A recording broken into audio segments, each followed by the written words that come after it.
This is the third episode covering Lauderdale to St. Pete of the 5-part GSA Florida Christmas Adventure.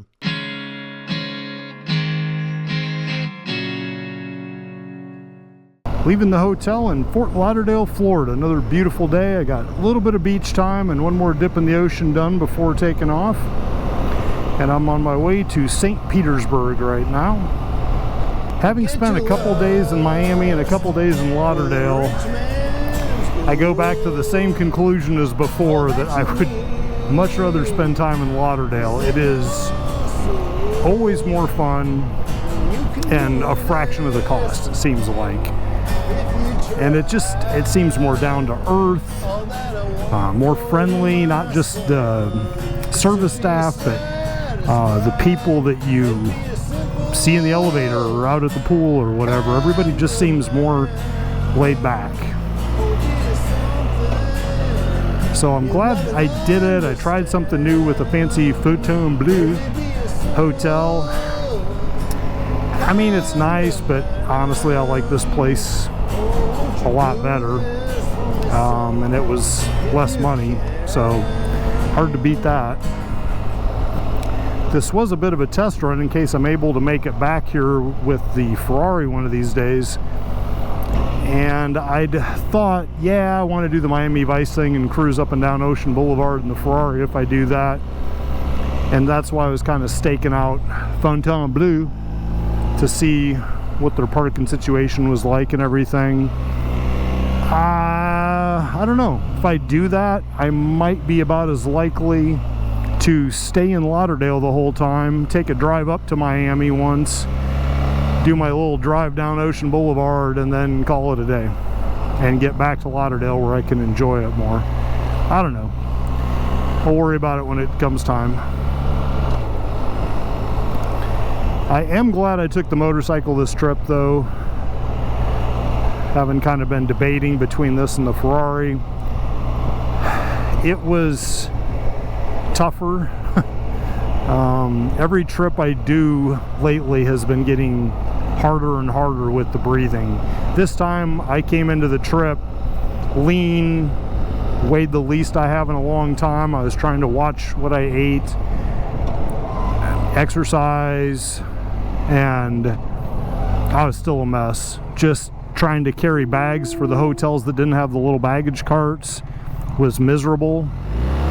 I had to make 2 trips sometimes to do it, and just walking around was pretty rough.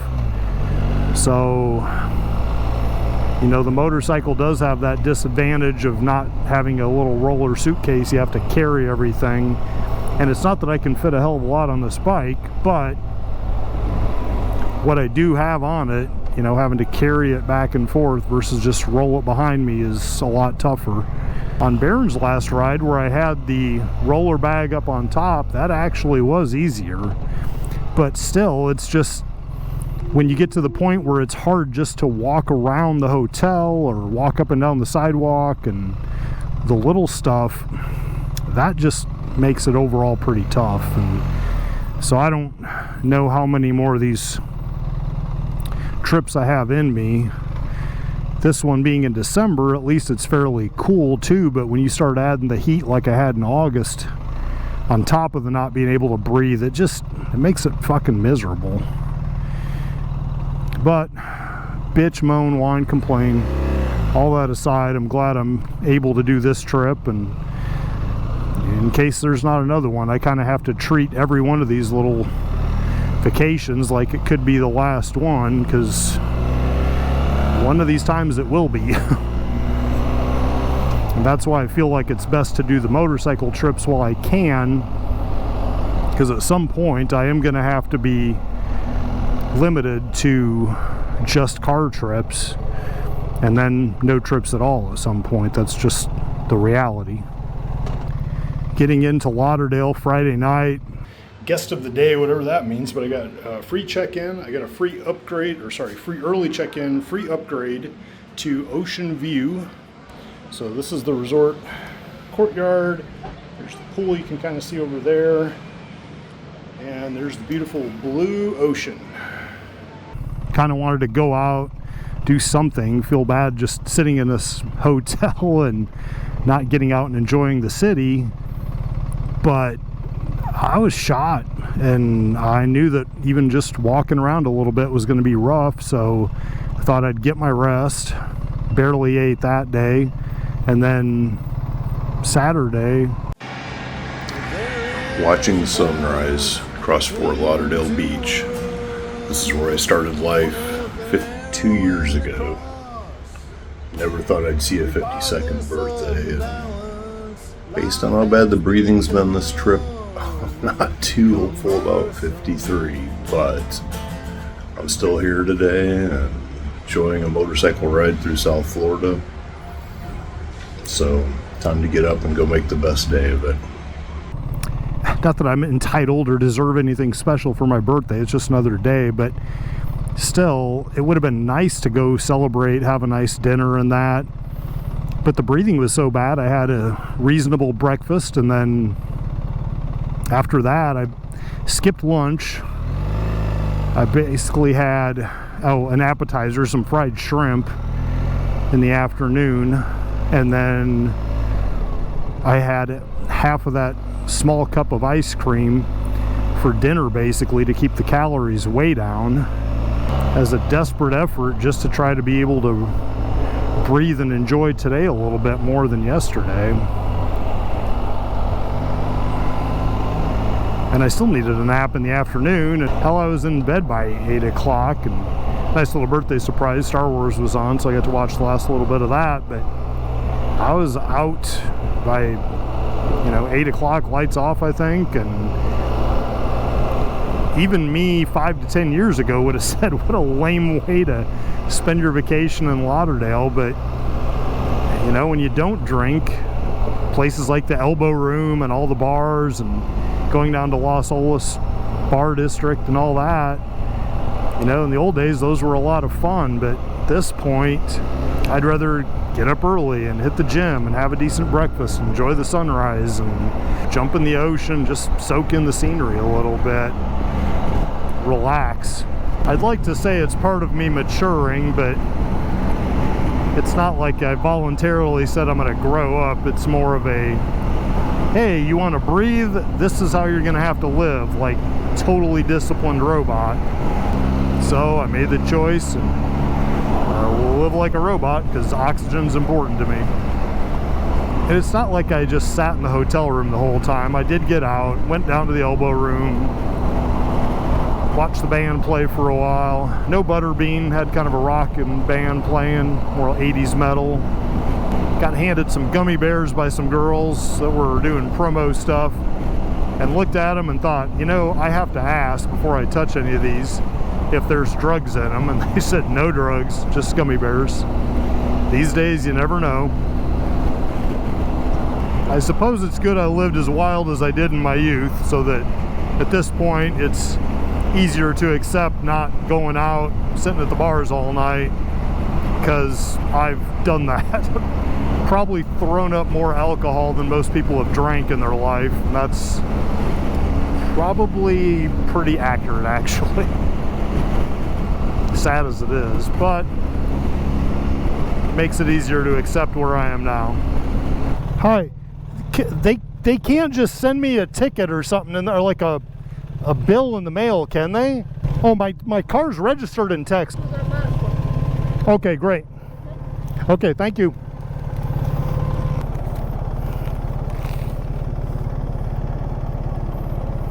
That's awkward.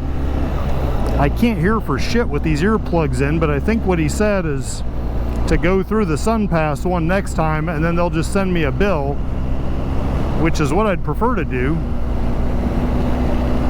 So hopefully that's all I need to do from now on, is go through the SunPass lane and then wait for him to send me a bill when I get back home and pay it. So this is Alligator Alley, I believe. You can see the kind of swampy area out there next to me.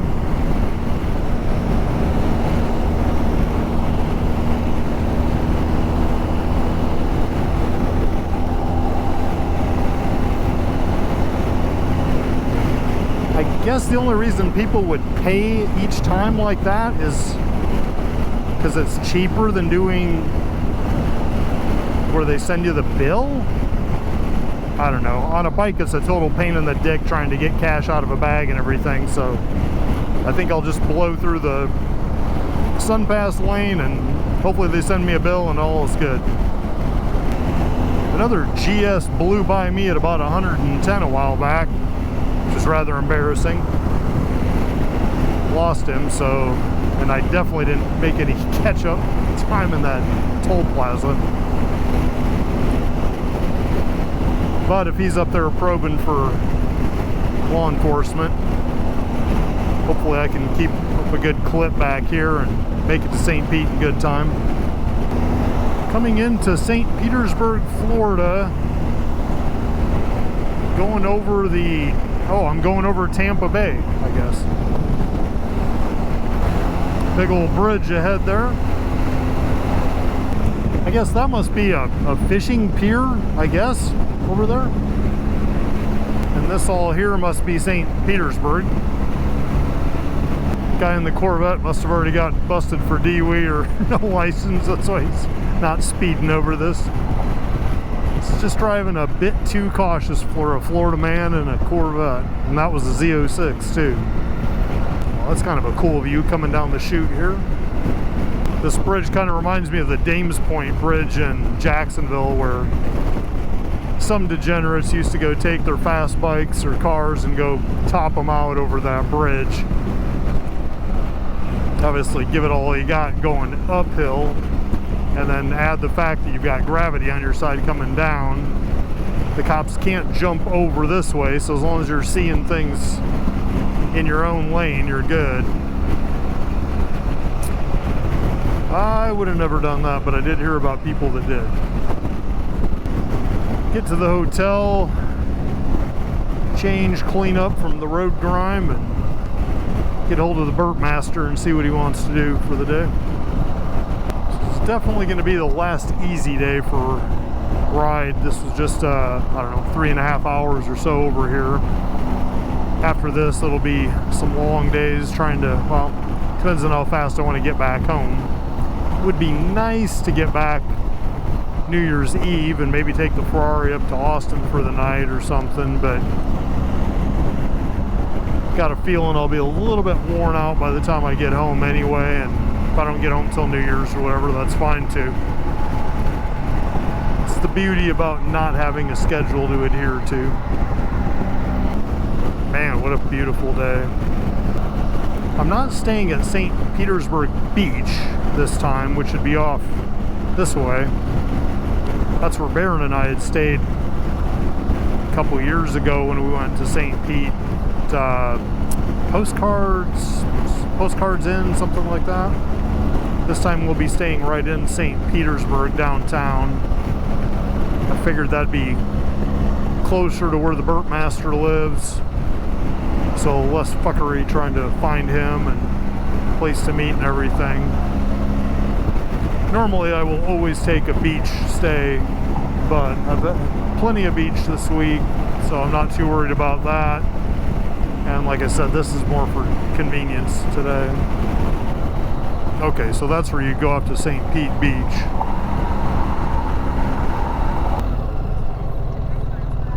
Old Porsche Boxer and newer Macan in front of me, and a 911 convertible over there. It's trophy blonde in it. This must be some kind of a artsy neighborhood or something. Hopefully it's decent.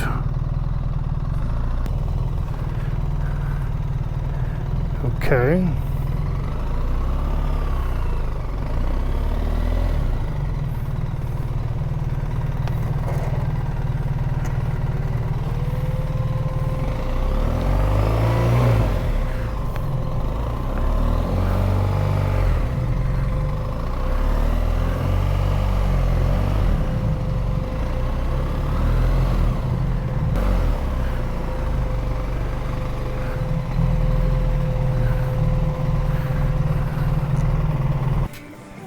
Lucky for me, the hotel had a luggage cart that allowed me to get all the bags out of the bike and up to the front of the hotel from where I'd parked.